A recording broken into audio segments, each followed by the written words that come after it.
काल सर्प दोष की कहानी। दोस्तों, ये केवल एक कहानी नहीं है, बल्कि धर्म के प्रति जागरूकता की मिसाल है।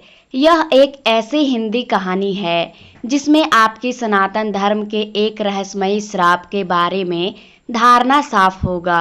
हिंदू सनातन शास्त्रों में काल सर्प दोष को एक अभिशाप की तरह माना जाता है।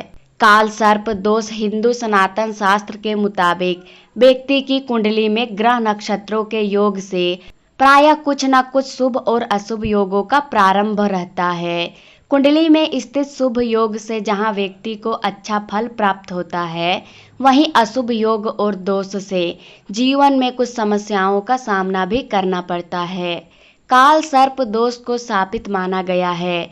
दरअसल हिंदू सनातन शास्त्र के जानकारों का कहना है कि काल सर्प दोष के अशुभ प्रभाव से शारीरिक, मानसिक और आर्थिक परेशानियों का सामना करना पड़ता है। लेकिन फिर भी कुछ लोग अपने तुच्छ ज्ञान की वजह से शास्त्रों में लिखित चेतावनियों को भी नजरअंदाज करके अपने जीवन का सर्वनाश कर बैठते हैं। ऐसे ही कहानी इंजीनियर लड़के विजय की है। विजय आधुनिक शिक्षा ग्रहण कर चुका था और अब उसे तलाश थी एक अच्छी नौकरी की। विजय पढ़ाई में बहुत होनहार छात्र था, इसीलिए उसे अपने ऊपर पूरा भरोसा था कि उसे एक अच्छी नौकरी जरूर मिल जाएगी। अब परीक्षा खत्म होते ही विजय अपने पहले साक्षात्कार के लिए खूब तैयारी करता। विजय अच्छी तरह जानता है कि अगर उसने यह नौकरी प्राप्त कर ली तो वह सफलता की पहली सीढ़ी चढ़ जाएगा। विजय साक्षात्कार के लिए अपना बायोडाटा लेकर निकल जाता है। रास्ते में अचानक उसे एक तेजस्वी बाबा मिलते हैं। वह उसे रोक लेते हैं और अपने पास बुलाते हैं और उसके मस्तिष्क को देखकर कहते हैं, तेरा काल सर्प दोष प्रारंभ हो चुका है, सावधान रहना बेटे, और चले जाते हैं। विजय को अपने साक्षात्कार के लिए देरी हो रही थी, इसीलिए वह जल्दी जाना चाहता था और वैसे भी विजय को इस तरह की बातों पर कोई भरोसा नहीं था। विजय कंपनी के रिसेप्शन में पहुंचकर साक्षात्कार प्रक्रिया पता करता है।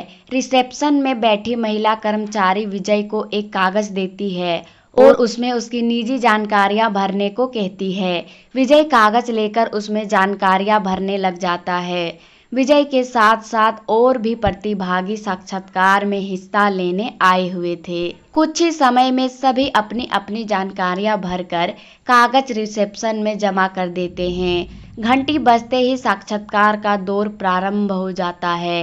एक एक करके सभी प्रतिभागियों को साक्षात्कार अधिकारी अपने चेंबर में बुलाते हैं और सभी से कंपनी के कार्य से संबंधित प्रश्न पूछने लगते हैं। और कुछ घंटे साक्षात्कार चलते ही अधिकारियों को मानसिक थकान होने लगती है। फिर भी वह साक्षात्कार जारी रखते हैं और इसी बीच बारी आती है विजय की। अधिकारी कई घंटों से एक ही तरह के सवाल पूछ कर थक चुके थे, इसीलिए विजय के आते ही वह अपने सवाल बदल देते हैं और विजय से उसके निजी जीवन से संबंधित कुछ तीखे सवाल करते हैं। विजय के माता पिता का तलाक हो चुका था। यह बात विजय किसी को बताना पसंद नहीं करता था, लेकिन साक्षात्कार अधिकारियों के सामने मजबूर में उसे यह बात बतानी पड़ी। और इसी बात पर जब अधिकारी विजय को अपमानित करते हैं, उसे गुस्सा आ जाता है और वह अधिकारियों के मुंह में अपना कागज फेंककर साक्षात्कार चैम्बर से बाहर निकल जाता है। विजय ने साक्षात्कार की बहुत तैयारियां की थी, लेकिन अधिकारियों के ऐसे रवैये से उसका मनोबल टूट जाता है और वह सोच लेता है कि अब वह किसी भी साक्षात्कार में नहीं जाएगा। विजय अपने गांव लौट जाता है। उसके माता पिता ने उसकी मां का साथ पहले ही छोड़ दिया था, लेकिन उसकी मां गांव में अकेले रह रही थी। विजय गांव में पहुंचता है और कुछ ही पल में उसकी मां समझ जाती है कि उनका बेटा दुखी है। वह अपनी मां से बिना कुछ कहे घर के अंदर चला जाता है। कुछ दिनों बाद विजय का मानसिक तनाव बढ़ने लगता है। विजय को अकेला रहने की आदत पड़ जाती है। देखते ही देखते 1 साल गुजर जाता है। विजय अपने कॉलेज के सभी दोस्तों से बात करना बंद कर चुका था। विजय की हालत बदतर होते देख उसकी मां को चिंता होने लगी। वह उसे मनोवैज्ञानिक ज्योतिष आचार्य के पास ले जाती है। हालांकि विजय वहां नहीं जाना चाहता था, लेकिन अपनी मां के जबरदस्त पाव देने पर उसे वहां जाना ही पड़ता है। ज्योतिषाचार्य विजय की कुंडली देखते हैं। कुंडली देखते ही अपनी आंखें बड़ी बड़ी कर लेते हैं और कहते हैं, बेटा तुम्हारी कुंडली में तो अद्भुत काल सर्प दोष है। अपने माँ की भक्ति की वजह से तुम अब तक जिंदा हो, क्योंकि तुम्हारे जीवन में काल की दस्तक हो चुकी है और वह तुम्हारा भविष्य खाने के लिए तैयार है। विजय को इन सब बातों में कोई रुचि नहीं होती है। वह अपनी माँ से कहता है, माँ ये मुझे कहाँ ले आई हो, मुझे इन ढोंगों की बकवास बातें नहीं सुनना, और वह वहां से उठकर चला जाता है।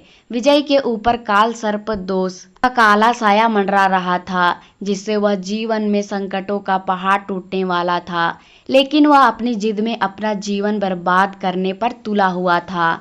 विजय के जाने के बाद उसकी मां ज्योतिषाचार्य से विजय का काल सर्प दोष समाप्त करने का उपाय पूछती है। ज्योतिषाचार्य ने शास्त्रों के पारंगत पुरोहित होते हैं, इसीलिए वह विजय का काल सर्प दोष उतारने की पूजा विधि प्रारंभ कर देते हैं। कुछ दिनों के अंदर विजय की स्थितियों में बदलाव होने लगता है। उसे उसके मन एक व्यापार बहुत कम निवेश में सूझता है। वह अपना काम जमा लेता है और धीरे धीरे उसका दिमाग स्थिर होने लगता है। विजय के काल सर्प दोष हट चुका था और विजय सफलता की ऊंचाइयों में बढ़ने लगता है। वह आज भी शास्त्रों पर विश्वास नहीं करता था, लेकिन भगवान ने उसे अभयदान दे दिया था। विजय की नास्तिकता के साथ ही यह कहानी समाप्त हो जाती है।